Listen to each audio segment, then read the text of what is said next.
कुआं जैसे चला आ रहा है, उसका पानी जैसे 2-3 आदमी पियेंगे तो अलग अलग टेस्ट आता है। अच्छा। किसी को कड़वा लगता है, किसी को नमकीन लगता है, किसी को खारा टाइप का लगता है पानी। आज मैं जिस घनघोर जंगल के बीचों बीच आया हूँ, इसका कारण आपको बताऊंगा। ये वही स्थान है जहाँ पर श्री लक्ष्मण जी ने मेघनाथ के वध के बाद ब्रह्म हत्या के दोष से मुक्ति पाने के लिए तपस्या की थी। ये स्थान त्रेता युग के जिंदा प्रमाण हमें दिखाता है। जब मैं यहाँ आया, यहाँ के लोगों से पूछा आखिर वो क्या जिंदा प्रमाण है जो श्री राम के प्रिय अनुज लक्ष्मण के द्वारा यहाँ पर आने की पुष्टि कर सके। उन्होंने मुझे कहा, आप मंदिर से 1 किलोमीटर की दूरी पर जाइए, वहाँ पर एक कुआं है जो लाखों वर्ष पुराना है, जो त्रेता युग के प्रमाण को प्रदर्शित करता है, जहाँ पर आज भी दूधिया रंग का पानी है और लाखों वर्षों से न जाने कितने लोगों की प्यास बुझा चुका है। मैं उत्सुक हो गया।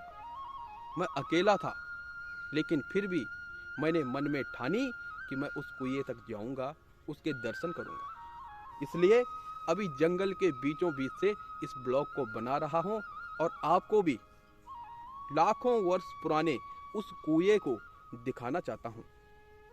हम देखेंगे वहां पर क्या है, वो कुआं कैसा बनाया गया है, जहां से लक्ष्मण पानी लाते थे, स्नान करते थे, जलपान करते थे।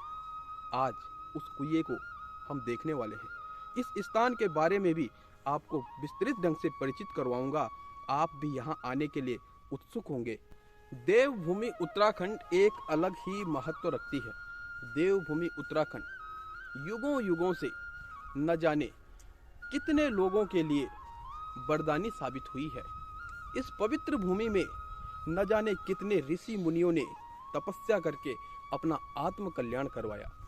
यहाँ पर गंधर्व, यक्ष, देवता, भगवान स्वयं पधारते हैं और इस भूमि को इसीलिए देवभूमि कहा जाता है। आज जो मैंने सुना, उसी के आधार पर आपको भी वहां जाकर के दिखाता हूं वो कुआं त्रेता युगी है, कैसा दिखता है। जंगल के बीचों बीच से कुछ सूरज की रोशनी भी निकल रही है जो दिल को तसल्ली दे रही है, जबकि कुछ पक्षियों का चहचहाना भी एक अलग ही सुकून दे रहा है। यहाँ पे एक अलग डर का माहौल भी है। कोई भी जंगली जानवर यहाँ पे मौजूद हो सकता है। चारों तरफ से घनघोर जंगल है।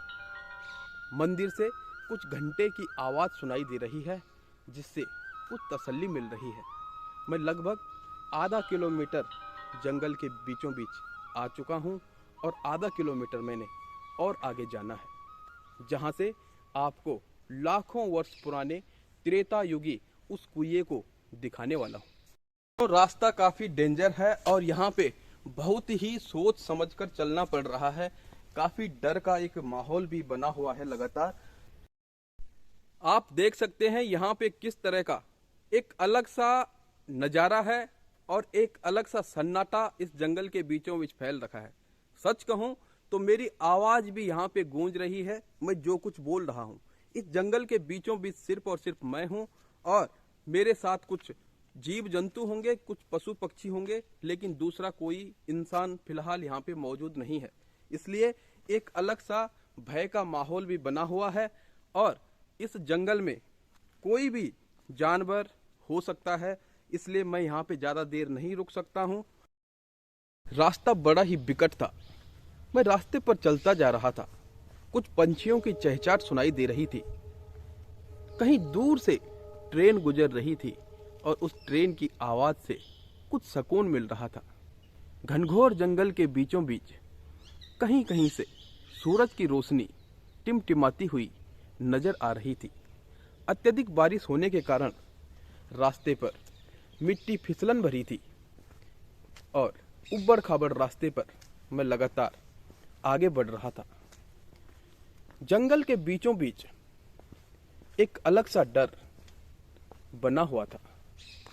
भालू, बाघ, हाथी, किसी भी प्रकार का जंगली जानवर यहाँ पर आकर हमला कर सकता था, लेकिन मेरी जिज्ञासा बढ़ती गई और मैं जंगल के बीचों बीच इस कठिनाई भरे रास्ते से अपना सफ़र तय करता रहा। तो साथियों, मैं लगा हूँ रास्ते पे और बहुत जल्द हम कुएं के पास पहुँच जाएंगे। तो साथियों, अभी आप अपने सामने इस कुएं को देख रहे हैं जो चारों तरफ से जालियों से कवर किया हुआ है, और कुएं को अब मैं आपको अंदर से दिखाता हूँ। साथियों, मान्यता है कि श्री लक्ष्मण जी जब जंगलों में भटकते भटकते इस स्थान तक पहुँचे थे तो उन्हें काफ़ी प्यास लग गई थी। अपनी प्यास को बुझाने के लिए जंगल के बीचों बीच श्री लक्ष्मण जी के द्वारा इस कुएं का निर्माण किया गया। इस कुएं की गहराई 8 फीट है। ये वही कुआं है जिस पर भगवान श्री राम के अनुज श्री लक्ष्मण जी जलपान करते थे। इसी कुएं के पानी से वो स्नान करते थे। ये लाखों वर्ष पुराना है और त्रेता युग से आज तक भी ये त्रेता युग का जिंदा प्रमाण है। इस कुएं को आपको अंदर से दिखाता हूँ। तो देखिए साथियों, इस कुएं को आधा कवर किया हुआ है और इसके अंदर का जो पानी है वो फिलहाल दुधिया तो नजर नहीं आ रहा है, लेकिन थोड़ा मटमैला है क्योंकि आजकल अत्यधिक बारिश भी हुई है। और बताया जाता है कि इस कुएं के अंदर आज भी सांप रहता है और ये त्रेता युग का जिंदा प्रमाण है। ये त्रेता युग के वो सबूत हैं जो हमें आज भी श्री राम के अस्तित्व की ओर एक विश्वास दिलाते हैं। लंका में जब लक्ष्मण ने इंद्रजीत मेघनाथ का वध किया था, उसके बाद उन पर जो ब्रह्म हत्या का दोष लगा था, उस दोष से मुक्ति पाने के लिए वो इस स्थान पर आए थे। उन्होंने यहीं पे तपस्या की थी और इसी स्थान पर तपस्या करने के बाद उन्हें ब्रह्म हत्या के दोष से मुक्ति मिली थी। जबकि श्री राम ने रावण के वध के बाद जो ब्रह्म हत्या उन पर लगी थी, उन्होंने उस ब्रह्म हत्या के दोष को मिटाने के लिए सरयू नदी पर तपस्या की थी और वहीं पर समाधि ले ली थी। साथियों, आपने ये तमाम चीजें रामायण में भी नहीं देखी होंगी और ना पढ़ी होंगी और ना सुनी होंगी। कुछ ऐसी अनकही सच्चाइयाँ जो हम नहीं जानते हैं। उत्तराखंड के देहरादून में एक स्थान है लक्ष्मण सिद्ध। ये वही स्थान है जहाँ पर लक्ष्मण जी ने तपस्या की थी ब्रह्म हत्या के दोष से मुक्ति पाने के लिए। ये वही स्थान है जहाँ पर आज भी त्रेता युग के जिंदा प्रमाण है।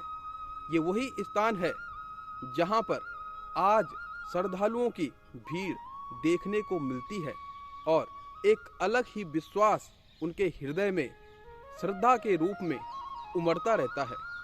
ये वही स्थान है जहाँ पर प्रत्येक रविवार को लंगर लगती है, भंडारा होता है और बढ़ चढ़ करके श्रद्धालु आते हैं। ये वही स्थान है जहाँ पर श्रद्धालुओं के द्वारा बताया जाता है कि उनकी हर कोई मनोकामना पूरी होती है। मैं आपसे वादा करता हूँ लक्ष्मण सिद्ध के बारे में अपनी अगली वीडियो में पूरी डिटेल दूंगा। आज यहीं पे इजाज़त दीजिए। अगली कड़ी में लक्ष्मण सिद्ध के इतिहास से संबंधित एक अलग वीडियो बनाऊंगा, जो शिलालेख है उसको भी दिखाऊंगा और यहाँ के महत्वों के बारे में, यहाँ पर जो महंत हैं उनसे भी बात करूंगा, उनसे भी कुछ जानना चाहूँगा। तो आज के लिए विदा चाहता हूँ। नमस्कार। जय भारत, जय उत्तराखंड।